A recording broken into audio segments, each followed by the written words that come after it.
دوستو آج ہم جانیں گے سلجوق سلطنت کے آخری سلطان احمد سنجار کی زندگی کے بارے میں۔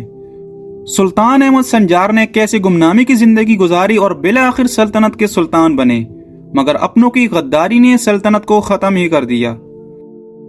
دوستو ترکی کے سرکاری چینل TRT پر دلریش ارطغرل نے نشر ہونے کے بعد پوری دنیا میں بے پناہ شہرت حاصل کی تھی۔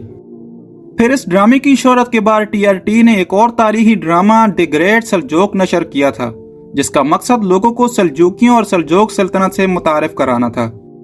اس ڈرامے کو بھی خاصی پذیرائی ملی اور لوگ اسے بھی ایک کامیاب سیریز قرار دے چکے ہیں۔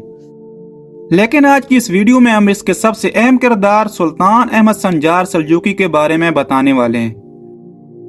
پیارے دوستو، سلطان احمد سنجار اس ڈرامے کا سب سے اہم کریکٹر ہے، جس نے پوری زندگی سلجوق سلطنت کی حفاظت کی، اور عجیب بات یہ ہے کہ یہ ترکوں کے ہاتھوں قید بھی رہے اور پورے 3 سال تک ترک قید میں رہے۔ احمد سنجار ملک شاہ اول کا بیٹا اور الپرسلان کا پوتا تھا۔ انہوں نے اپنے بھائیوں اور بھتیجوں کے خلاف بہت سی جنگوں میں حصہ لیا، کیونکہ احمد سنجار کے مطابق اس کے بھائی سلطنت کو غلط سمت لے کر جا رہے تھے۔ اس لیے اپنی فتوحات کا منہ موڑنے کے لیے احمد سنجار کو ان کے ساتھ جنگ کرنا پڑی۔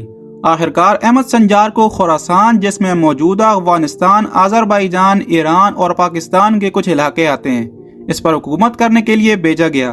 یہ ان کے پاس عظیم سلجوق سلطنت کی خدمت کا موقع تھا۔ دوسری طرف ملک شاہ اول کو یہ معلوم ہی نہ تھا کہ احمد سنجار ان کا بیٹا ہے، کیونکہ احمد سنجار کو سلجوق سلطنت کے وزیروں نے بڑا کیا تھا اور خراسان کی دیکھ بھال پر تعینات کیا تھا۔ وہ خراسان کا گورنر تھا۔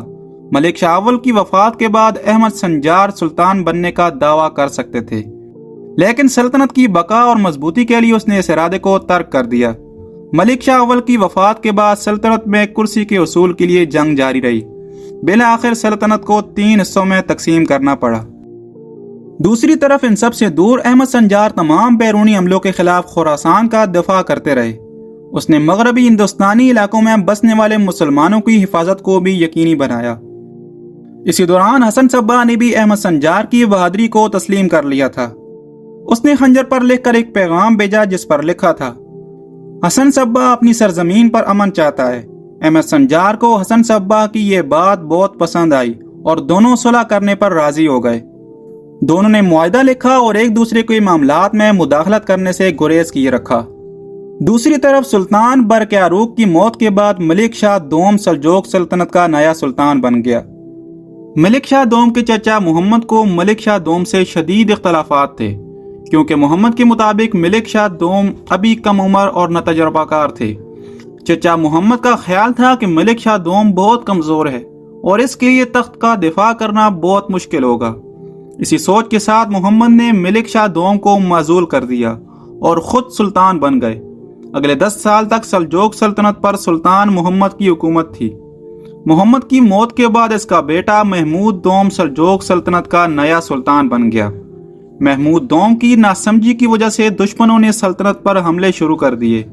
سلجوق سلطنت کافی مشکلات کا شکار تھی، یقیناً ٹوٹنے والی تھی، لیکن اسی دوران احمد سنجار نے عظیم سلجوق سلطنت کو بچانے کی ذمہ داری اٹھائی اور خراسان میں اپنے آپ کو سلجوق سلطنت کا نیا سلطان قرار دے دیا۔ دوسری طرف محمود دوم غصے سے آگ بگولا ہوئے اور احمد سنجار کی سلطانی کو یکسر مسترد کر دیا۔ اسی طرح دونوں کے درمیان ایک بہت بڑی جنگ کا آغاز ہوا۔ احمد سنجار نے محمود دوم کی پوری فوج کو تہس نہس کر دیا اور وہ جنگ بآسانی جیت گیا۔ جنگ ہارنے کے بعد محمود دوم کھڑا ہوا اور ایلچی کے ہاتھوں سلطان احمد سنجار سے امن کی درخواست کی اور بعد میں خود جا کر احمد سنجار سے امان طلب کی، جو کہ احمد سنجار نے قبول کی اور دونوں کے درمیان امن معاہدہ لکھا گیا اور محمود دوم نے احمد سنجار کو سلطنت کا نیا سلطان تسلیم کرنے کا باضابطہ اعلان کر دیا۔ دوسری طرف ایک نئی مصیبت سلطان احمد سنجار کا سامنا کرنے کے لیے تیار کھڑی تھی۔ اس مصیبت کا نام تھا خوارزم شاہ۔ خوارزم شاہ سلطنت سے علیحدگی کا اعلان کر چکا تھا اور اپنی ایک آزاد ریاست قائم کرنا چاہتا تھا، جس کی وجہ سے خطے میں بدامنی پھیلتی گئی۔ خوارزم شاہ نے بہت سے باغی ترکوں کو بھی اپنے ساتھ ملا لیا تھا۔ سلطان احمد سنجار کو جب علم ہوا تو انہوں نے ترکوں پر حملہ کر دیا، کیونکہ ترکوں نے ٹیکس دینے سے بھی انکار کر دیا تھا۔ حملے کے دوران احمد سنجار کو غداری کا سامنا کرنا پڑا۔ احمد سنجار کی فوج میں موجود ترکوں نے غداری کی اور خوارزم شاہ اور باقی ترکوں کا ساتھ دیا۔ یہ وہ وقت تھا جب خوارزم شاہ کی فوج نے دوبارہ حملہ کیا اور سلطان احمد سنجار غداری کی وجہ سے جنگ ہار گئے تھے۔ سلطان احمد سنجار کو قید کر لیا گیا، جہاں انہوں نے 3 سال گزارے تھے۔ اس قید کے دوران احمد سنجار کی بیوی ترکان نے سلطنت چلانے کی بھرپور کوشش کی، لیکن کامیاب نہ ہو سکی، کیونکہ سلطنت کمزور ہو چکی تھی اور لوگوں نے ٹیکس دینے سے بھی انکار کر دیا تھا۔ کافی لوگوں نے سلطان بننے کی کوشش بھی کی، لیکن ترکان نے بڑی بہادری سے ان کا مقابلہ کیا۔